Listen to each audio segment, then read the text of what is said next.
ఈ betting apps పెట్టడం వలన చాలా అంటే చాలామంది యువత ఆగమైపోతున్నారు, సూసైడ్లు చేసుకుంటున్నారు, అప్పుల పాలవుతున్నారు.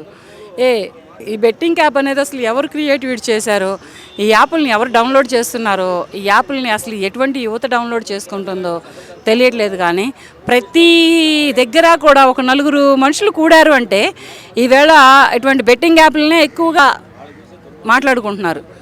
ఎందుకనంటే వీటిలో ప్రాణాలు కోల్పోతున్నారు. ఫస్ట్ ఇది చాలా బాధాకరమైన విషయం. ఒక తల్లిదండ్రులు ఒక బిడ్డను కోల్పోతున్నారు, ఒక భార్య పిల్లలు ఒక ఇంటి యజమానిని కోల్పోతున్నారు. అల్లారముద్దుగా కని పెంచుకొని పెద్ద చేసుకొని ఇటువంటి బెట్టింగ్ యాప్లు బలివ్వడానికి తల్లిదండ్రులకు అంటున్నారా?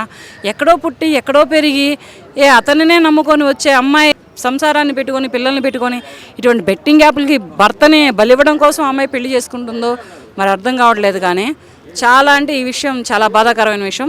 ఇటువంటి బెట్టింగ్ యాప్లు ఇకనైనా గవర్నమెంట్ తెలుసుకొని కళ్ళు తెరిచి చాలా వరకు అవి క్లోజ్ చేస్తే బాగుంటుంది. ఏ విషయాల్లో కూడా కేసు పెట్టినంత మాత్రాన జైలు శిక్ష వేసినా కానీ అవి ఎప్పుడు కూడా ఏది కూడా క్లోజ్ అవ్వట్లే, మళ్ళీ నెక్స్ట్ నుంచి రన్ అయిపోతుంది. అంటే ఇది ఇక్కడ నుంచి స్టాప్ పెట్టాలంటే కఠినమైన శిక్షలు వేయాలి వీళ్ళకి. ఫస్ట్ వీళ్ళని లోపలేయడమా లేదా గుడ్డలోడు తీసి రోడ్డు మీద నుంచి పెట్టడమా? ఇప్పుడు ఎంత పెద్ద సెలబ్రిటీ అయినా కానీ యువతల ప్రజల ప్రాణాలతో ఆడుకుంటున్నారు, అప్పులు చేస్తున్నారు, వాడి దగ్గర ఉన్నవి పోగొట్టుకుంటున్నాడు, ఉంచుకున్నవి పోగొట్టుకుంటున్నాడు. వాటికి అడ్డం వస్తే పిల్లల్ని చంపేస్తున్నాడు, వాటికి అడ్డం వస్తే తల్లిదండ్రులను చంపేస్తున్నాడు. అంటే పిల్లల్ని కని పెంచేది వాళ్ళ ప్రాణాలు వాళ్ళు తీసుకోవడం కోసం తల్లిదండ్రులు కంటున్నారా ఈ బెట్టింగ్ యాప్లు పెట్టి?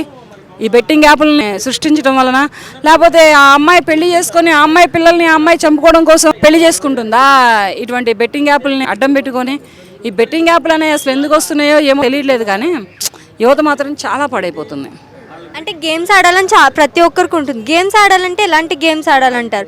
ఈ బెట్టింగ్ యాప్స్ వల్ల ఎంతమంది ప్రాణాలు పోతున్నాయి, అవతల డబ్బులు పోతున్నాయి. అసలు బెట్టింగ్ యాప్స్ ఆడటం వల్ల వాళ్ళకి ఎటువంటి ఉపయోగం ఉంటుందంట? పిచ్చోళ్ళు అయిపోతున్నారు. ఆ బెట్టింగ్ యాప్లు పెట్టడం వల్ల ఏంటంటే ఫస్ట్ వాడు రాస్తున్నాడు. ఆ ఎగ్జాంపుల్ అనుకుందాం. ఇప్పుడు బెట్టింగ్ యాప్ పెట్టేవాడు, బెట్టింగ్ యాప్ అనేది డౌన్లోడ్ చేసేవాడు అండ్ ప్రమోట్ చేసేవాడు, వాడు గెలవాలని పెట్టుకుంటాడా? డబ్బులు పెట్టేవాడు గెలవాలని పెట్టుకుంటాడా? నేనే గెలవాలని పెట్టుకుంటా, నేనే గెలిస్తే నాకే వస్తాయి, నేనేదో ఎరాస్తాను. ఇప్పుడు ఒక ₹1,00,000 పెట్టాడు, ఇంకో 2 లక్షలు ఇస్తాను, అది పెట్టుకొని నాకు వస్తూనే ఉంటాయి కదా డబ్బులు. నేనే గెలుస్తున్నాను కదా ఇక్కడ నాకే వస్తుంది లాభం, నేనే బాగుపడుతున్నా, నేనే మేడలు కొంటున్నా, మిద్దెలు కడుతున్నా, కార్లు కొంటున్నా, గోల్డ్ కొంటున్నా. అవతల వాడు ఏమైపోతే నాకెందుకు? నా ప్రాణం కాదు కదా పోయేది, నా ఇంట్లో సభ్యులు కాదు కదా చనిపోయేది.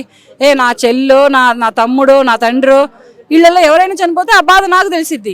మరి ఆ బాధ నాకు తెలియట్లేదు అంటే మరి అటువంటి కర్కోటకుడిని, అంతటి కఠినుడిని కనుకనే నాకు తెలియకుండా నేను అటువంటి యాప్లు నింపి ఇటువంటి ప్రజల ప్రాణాలు తీస్తున్నారు. ప్లీజ్ గవర్నమెంట్కి నేను ఒకటే కోరుకుంటున్నానండి, ఇది గవర్నమెంట్ ఎంత తొందరగా చొరవ తీసుకొని వీటిల్ని క్లోజ్ చేసి వీటిని యాప్లని దింపుతున్న వాళ్ళని ఎంత కఠినంగా శిక్షిస్తే అంత జనాలు బ్రతుకుతారనమాట.